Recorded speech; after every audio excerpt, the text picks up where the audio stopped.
الله وبركاته. اليوم عندنا طريقة عمل طرش المدبس.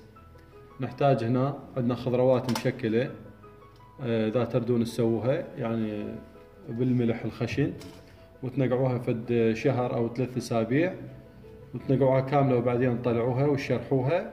المهم تتنقع لمدة يوم أو يومين بالمي إلى أن تحل من الملح مالتها، وتنغسل كل 3 ساعات تصير عندنا حلوة، يعني ما بها أي قطرة ملوحة. والزيتون كذلك، هذا زيتون محشي. وهنا عندنا خل. هذا الخل ما نستخدم الخل الصناعي، يعني خل البطل مثلا الخل البدوي أو أي بطل خل ما نستخدمه. لازم تجيبون خل من معمل طرشي، يكون خل طبيعي مو صناعي، لأن ذاك حموضته وبمواد يعني صناعية تخرب الطرشي. هذا هو الصحيح.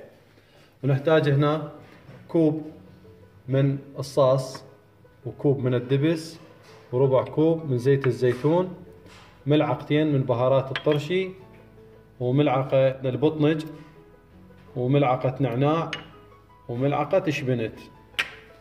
هنا عندنا هاي غاسليها بمي وملح، بنقعيها اولا مي وملح خشن حتى تتعقم، وبعدها نشطفها بمي حار، يعني مو درجة غليان لان تموع، هي بلاستيك.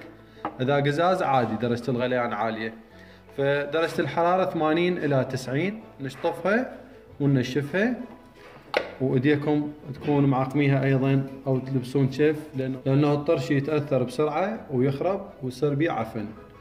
اولا راح ننزل هنا عندنا الخضروات.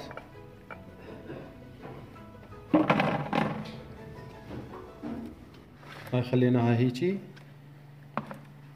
وهذا وياه ثوم عجم، يعني هسه احنا مسويها او تشتروه جاهز عادي. يعني الخضروات نجي هنا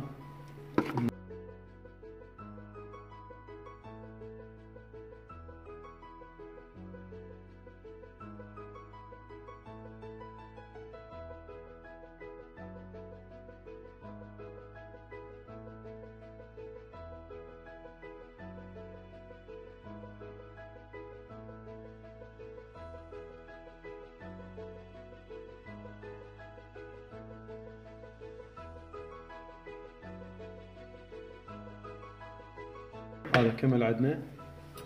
هو بالاصل يعني يستخدمون له الوشاله مالت الدبس، هاي اللي تبقى اللي يستخدموها للصاص. فاحنا نخبط الدبس ويا الصاص راح تصير نفس الوشاله مالت الدبس.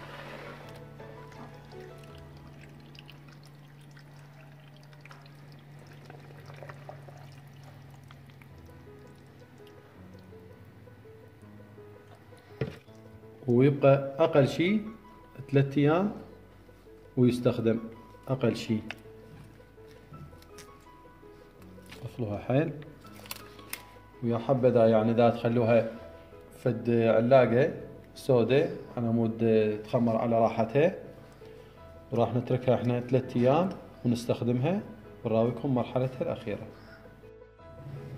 كمل عندنا بعد 3 ايام، هذا شكله.